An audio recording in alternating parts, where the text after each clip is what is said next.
So yeah, really appreciate you guys having us here for your quarterly meeting.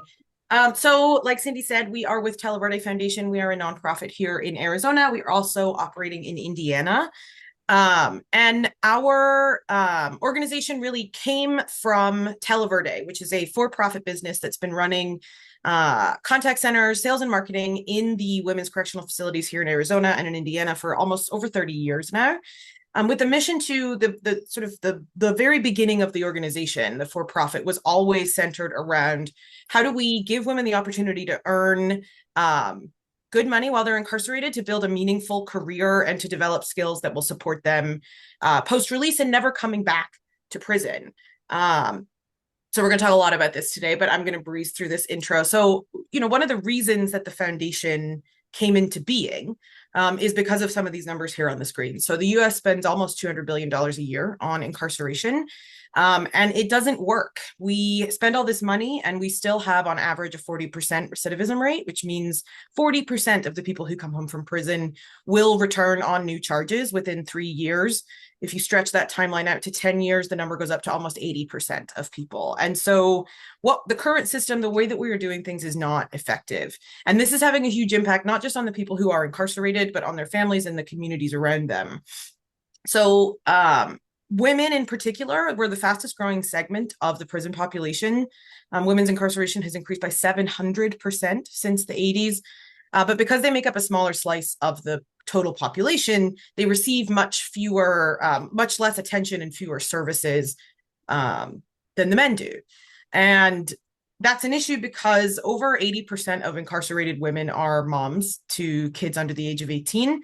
And a significant percentage of those kids will follow in their mother's footsteps or their father's footsteps to become involved in the justice system if nothing is done, right?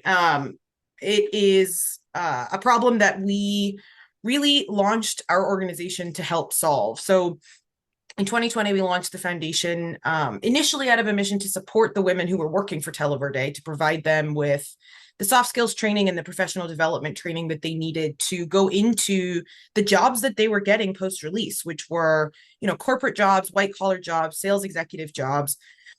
Reentry is a lot more complicated than just, do I have a job lined up for me? And so to navigate that transition successfully, this is where our Paths programs were developed. And it became very clear that we could do a lot more for a lot more people than just the women who had the opportunity to work for Televerde. We are a work first model. So when we talk about all of our programs, everything is done with the goal of getting our participants gainfully and meaningfully employed when they come home. And that means not just entry-level minimum wage jobs, that means careers. Because as you'll hear from our two guest presenters, we've had great results as a result of our programs, and we believe that it's because we treat the whole person. So, as I said, reentry is a lot more complicated than, do I have a job lined up for me when I come home? It's emotional, it's mental, it's physical, it's financial, it's occupational. There are many, many different petals to the flower. And this is what we try and address. And our programs are, what our sort of operating philosophy is that in order for you to be successful at work, to be getting promoted, to be getting put on new projects, to be advancing in your career, you have to have all your personal stuff kind of figured out. You have to have good boundaries and healthy relationships with your family. You have to be in healthy relationships with loved ones and partners and children. You have to have financial literacy so that when you're getting paid, you're spending this money wisely and you're budgeting your money wisely. And this whole person focus is what contributes to developing self-efficacy.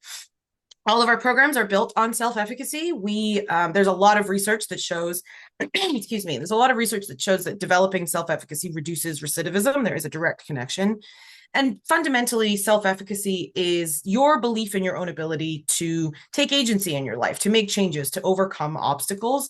And we have structured all of our programs around this whole person focus to increase self-efficacy. Because if you can build self-efficacy, you learn how to take feedback at work. You can bounce back from a rejection in your personal life or in your professional life. You can keep going when the job search becomes really overwhelming and really upsetting. You're not making the progress that you expected.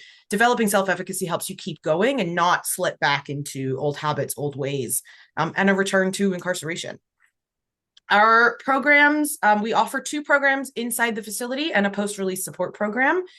Paths Reentry, as I said, is fundamentally core to what we do. Every person who participates in program with us takes Paths Reentry, and this is designed to equip our participants with the personal and the professional, sort of the workplace readiness skills, the employability skills that they need to succeed. So emotional intelligence, giving and receiving feedback, critical thinking, um, from the personal perspective, these are all things that I know you all know as folks that hire people and work with others.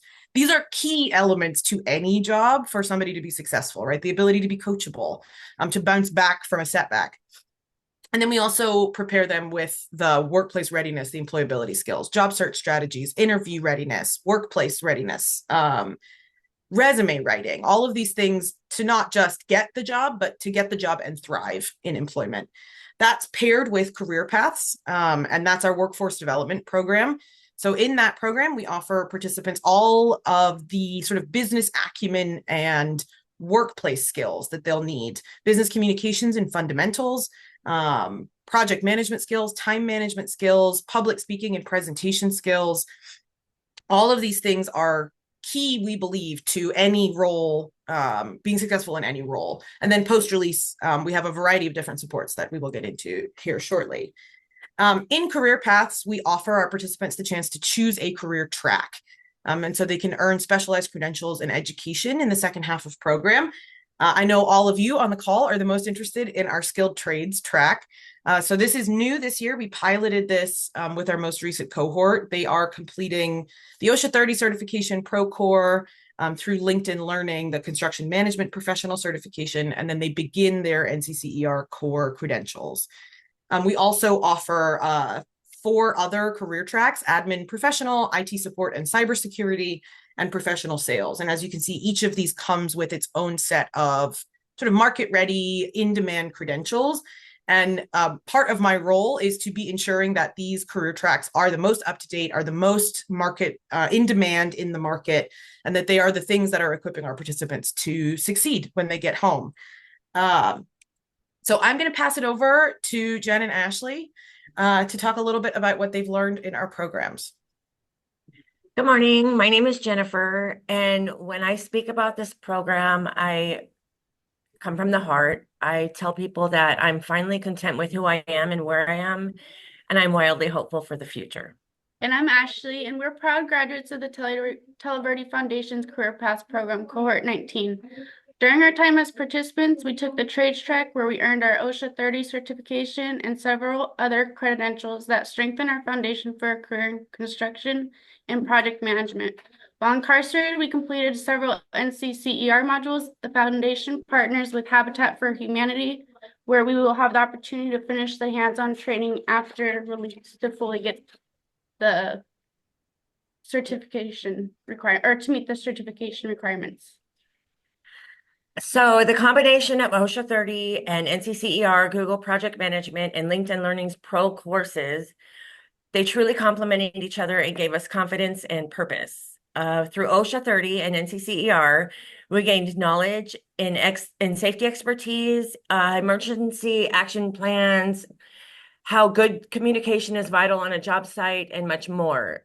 Through the Google Project Management courses, we learned to create detailed project plans, manage timelines, allocate resources effectively, and apply risk management strategies. These skills taught us to lead projects with confidence and deliver results efficiently. With the LinkedIn Learning Pro core courses, we discovered modern construction practices, and beyond compliance and risk management, we grew as team members ready to manage complex projects with certainty and efficiency. Okay, so the Televerde Foundation supports us with wraparound services upon release to empower us to thrive beyond incarceration.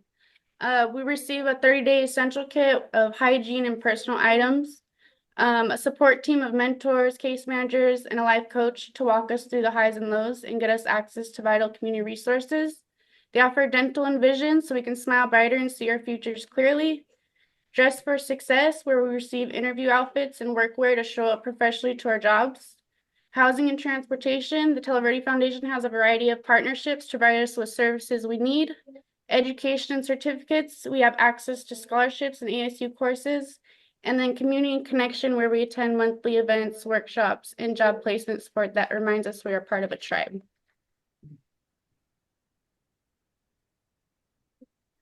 Now let's talk about our job opportunities. Here at the foundation, we talk about A, B, and C jobs. So upon release, those of us who took this track plan to secure our first entry-level job, or A job, in a safety-related role. While gaining experience in these areas, we will continue to search for our B job, which is a better job. These steps will help us build a strong foundation for our C job, becoming a construction professional or business owner or job site project manager. Basically, the A job gets us into the field, while the B job allows us to climb the trades ladder, and our C job is furthering the proverbial climb into a career. So I have about 17 years hands-on experience in the construction industry. I started at 16 years old as a bricklayer's helper and grew my skills across multiple trades, flooring, framing, you name it. Before my incarceration, I was bidding for my own jobs where I focused on smaller residential projects and remodeling work, which included more flooring, painting, and additions through the design bid build methods, which I'm not sure they use that anymore. This has laid the foundation for the work I do today.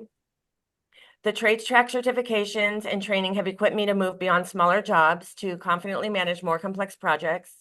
My long-term goals are to advance toward a leadership role as a construction manager or business owner. I view this as part of my ongoing learning journey, and I'm actively seeking opportunities to network with top professionals in the field who can mentor and guide me as I continue to grow. So now that I told you what we do, let's talk about why it matters. That number in the middle is our recidivism rate, and it's less than 3%. With over 1,300 participants and over 1,000 graduates, of those released, 700 plus have gained employment within 41 days, with a 92% success rate, making twice as much as they did before incarceration.